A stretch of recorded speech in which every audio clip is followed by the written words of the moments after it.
The Eve of St. Agnes by John Keats.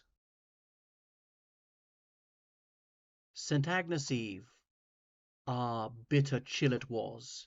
The owl, for all his feathers, was a cold, and the hare limped trembling through the frozen grass, and silent was the flock in a woolly fold. Numb were the beadsman's fingers, while he told his rosary, and while his frosted breath, like pious incense from a censer old, seemed taking flight for heaven without a death, past the sweet Virgin's picture, while his prayer he saith.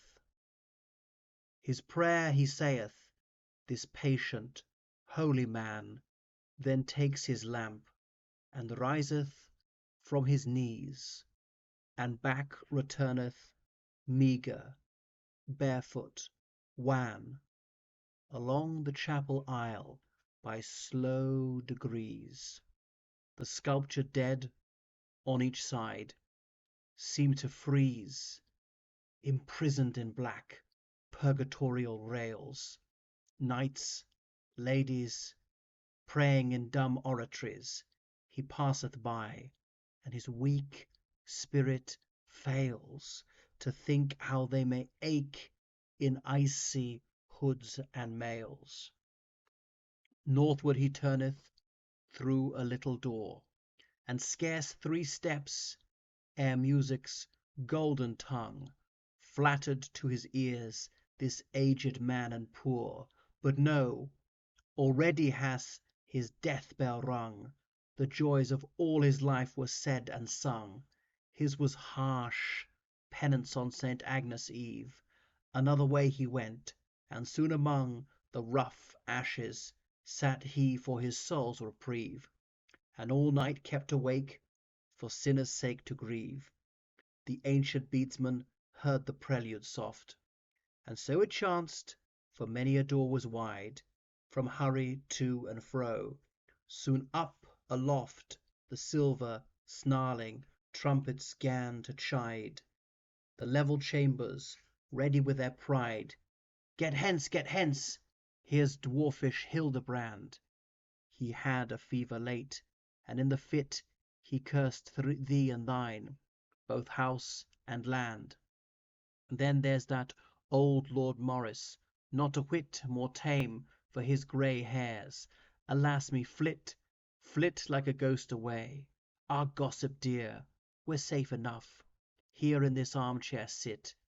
And tell me how, good saints, not here, not here.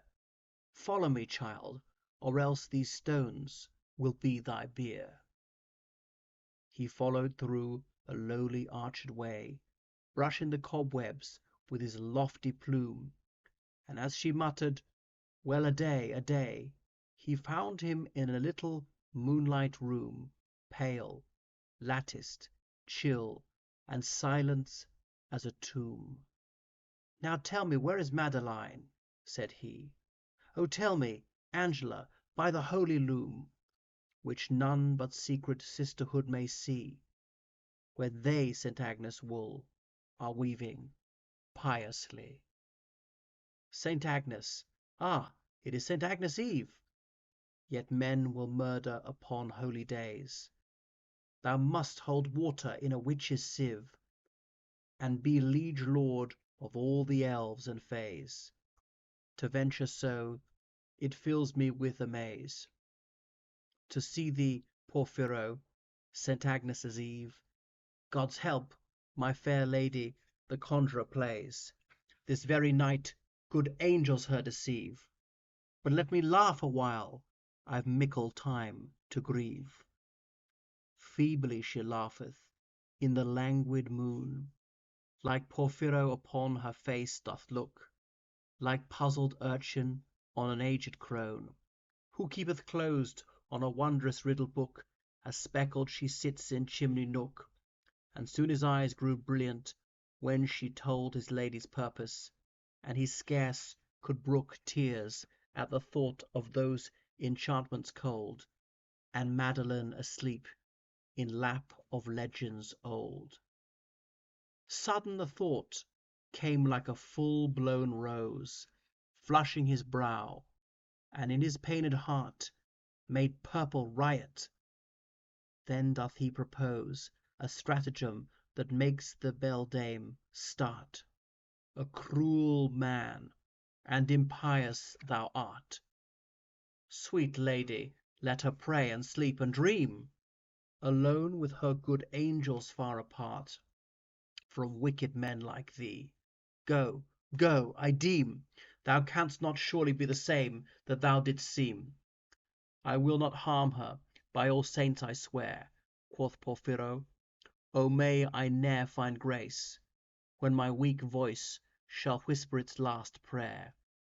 If one of her soft ringlets I displace, or look with ruffian passion in her face, good Angela, believe me by these fears, or I will, even in a moment's space, awake with horrid shout my foemen's ears, and beard them though they be more fanged than wolves and bears. Ah, why wilt thou affright a feeble soul, a poor, weak, palsy-stricken churchyard thing, whose passing bell may ere the midnight toll, whose prayers for thee each morn and evening were never missed. Thus plaining doth she bring a gentler speech from burning Porphyro, so woeful and of such deep sorrowing, that Angela gives promise she will do whatever she shall wish, betide her weal or woe, which was to lead him in close secrecy even to Madeline's chamber, and there hide him in a closet of such privacy that he might see her beauty unespied, and win perhaps that night a peerless bride. While legion fairies paced the coverlet, and pale enchantment held her sleepy-eyed, never on such a night have lovers met since Merlin paid his demon all the monstrous debt.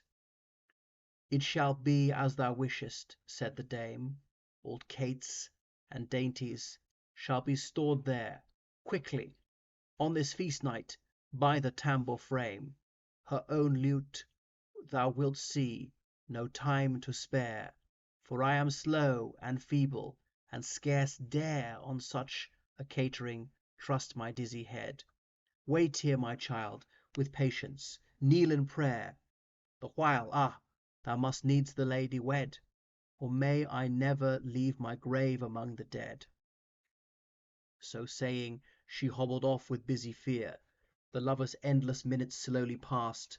The dame returned and whispered in his ear, to follow her with aged eyes aghast, from fright of dim espial. Safe at last, through many a dusky gallery they gain the maiden's chamber, silken, hushed, and chaste, where Porphyro took covert. Pleased amain, his poor guide hurried back with agues in her brain. Her faltering hand upon the balustrade, old Angela was feeling for the stair, when Madeline, Saint Agnes's charmed maid, rose like a mission spirit, unaware, with silver tapers light and pious care. She turned, and down the aged gossip led to a safe level matting. Now prepare, young Porphyro, for gazing on that bed. She comes again, like ring-dove frayed and fled.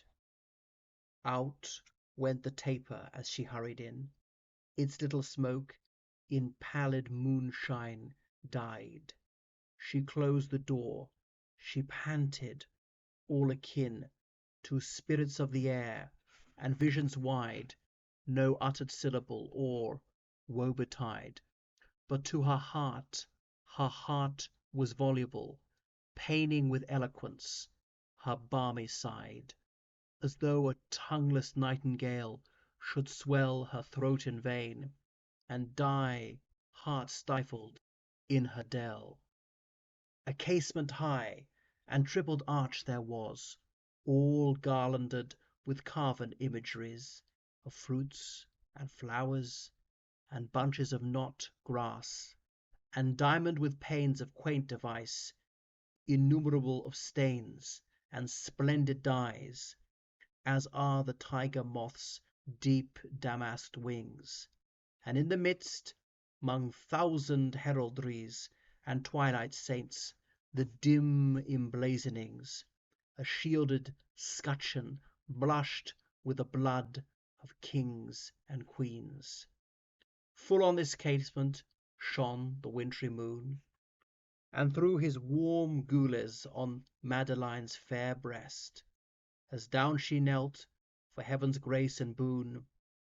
Rose bloom fell on her hands together pressed, and on her silver cross soft amethyst, and on her hair a glory like a saint.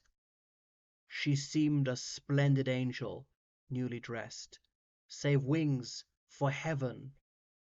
Porphyro grew faint. She knelt, so pure a thing, so free from mortal taint. Anon his heart revives. His vespers done, of all its wreathed pearls her hair she frees, unclasped her warmed jewels one by one, loosens her fragrant bodice by degrees, her rich attire creeps rustling to her knees. Half hidden like a mermaid in seaweed, pensive awhile, she dreams awake, and sees in fancy fair Saint Agnes in her bed, but dares not look behind, or all the charm is fled. Soon, soon trembling in her soft and chilly nest, in a sort of wakeful swoon, perplexed she lay, until the poppied warmth of sleep oppressed her soothed limbs, and soul fatigued, flown like a thought until the morrow day, blissfully havened both from joy and pain, clasped like a missile where swart Paynims pray, blinded alike from sunshine and from rain, as though a rose should shut and be a bud again. Stolen to this paradise, and so entranced, Porphyro gazed upon her empty dress, and listened to her breathing, if it chanced to wake into a slumbrous tenderness, which when he heard, that minute did he bless, and breathed himself from the closet crept, noiseless as fear in a wide wilderness, and over the hushed carpet silent stepped, and 'tween the curtains peeped, where lo, how fast she slept. Then by the bedside, where the faded moon made dim a silver twilight, soft he set a table, and half anguished threw thereon a cloth of woven crimson, gold, and jet. Oh, for some drowsy Morphean amulet, the boisterous midnight festive clarion, the kettle drum, and the far-heard clarinet, affray his ears, though but in dying tone the hall-door shuts again, and all the noise is gone.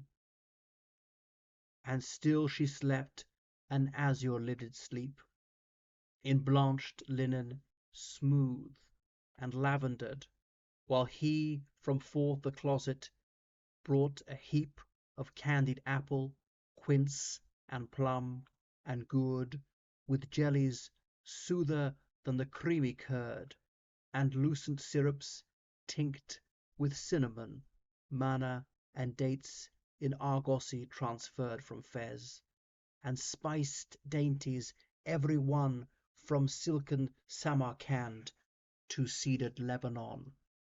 These delicates he heaped with glowing hand on golden dishes, and in baskets bright of wreathed silver, sumptuous they stand in the retired quiet of the night, filling the chilly room with a perfume light. And now, my love, my seraph fair, awake!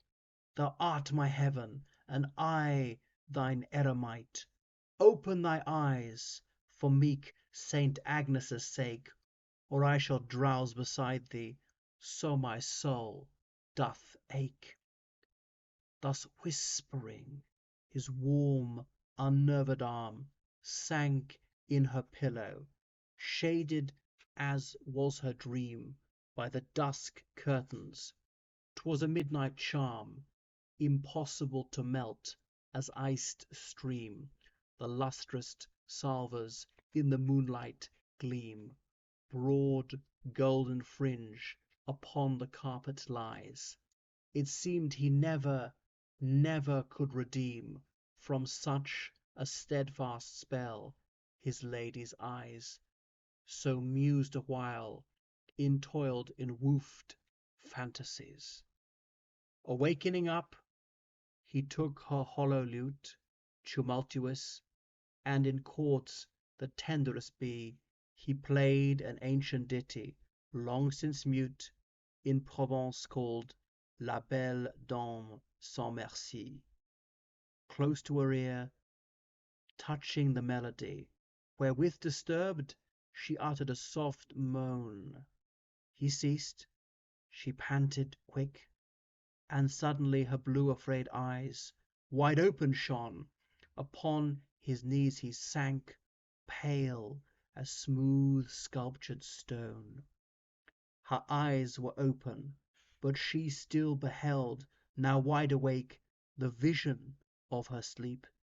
There was a painful change that night expelled the blisses of her dreams so pure and deep, at which fair Madeleine began to weep, and moan forth witless words with many a sigh, while he still gaze on Porphyro would keep, who knelt with joined hands and piteous eye, fearing to move or speak, she looked so dreamingly.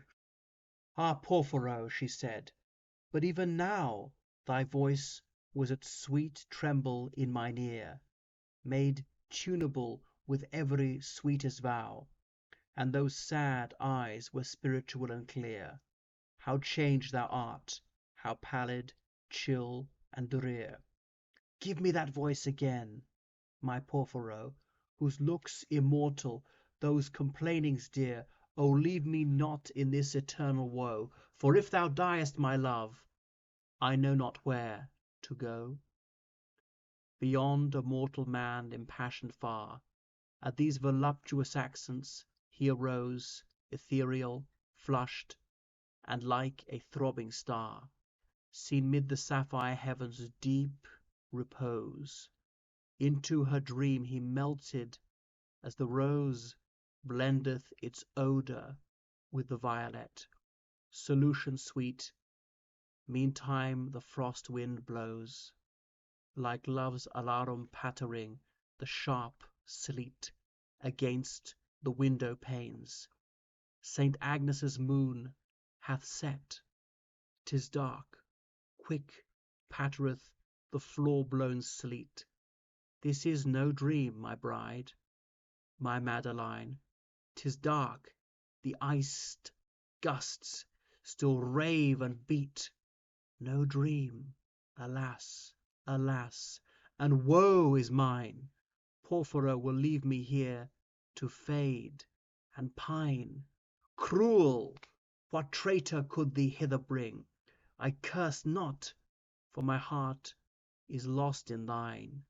Though thou forsakest a deceived thing, a dove forlorn and lost with sick, unpruned wing. My Madeline, sweet dreamer, lovely bride, say, may I be for aye thy vassal blessed, thy beauty's shield, heart-shaped and vermeil dyed. Our silver shrine, here will I take my rest, after so many hours of toil and quest, a famished pilgrim, saved by miracle. Though I have found, I will not rob thy nest, saving of thy sweet self, if thou think'st well to trust fair Madeline to no rude infidel. Hark! 'Tis an elfin storm from fairy land, of haggard seeming, but a boon indeed. Arise, arise! The morning is at hand. The bloated wassailers will never heed.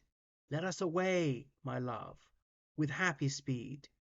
There are no ears to hear, or eyes to see, drowned all in Rhenish and in sleepy mead. Awake, arise, my love, and fearless be, for o'er the southern moors I have a home for thee. She hurried at his words, beset with fears, for there were sleeping dragons all around. At glaring watch, perhaps with ready spears, down the wide stairs a darkling way they found. In all the house was heard no human sound. As chain drooped lamp was flickering by each door, the arras, rich with horseman, hawk, and hound, fluttered in the besieging wind's uproar, and the long carpets rose along the gusty floor. They glide like phantoms into the wide hall, like phantoms to the iron porch. They glide where lay the porter in uneasy sprawl, with a huge empty flagon by his side. The wakeful bloodhound rose, and shook his hide, and his sagacious eye an inmate owns. One and one the bolts full easy slide, the chains lie silent on the foot-worn stones. The key turns, and the door upon its hinges groans. And they are gone, aye, ages long ago these lovers fled away into the storm. That night the Baron dreamt of many a woe, and all his warrior guests, with shade and form of witch and demon and large coffin worm, were long benightmared. Angela the old died palsy twitched, with meagre face deform. The beadsman after 1,000 aves tolled, for I, unsought for sleep, among his ashes cold.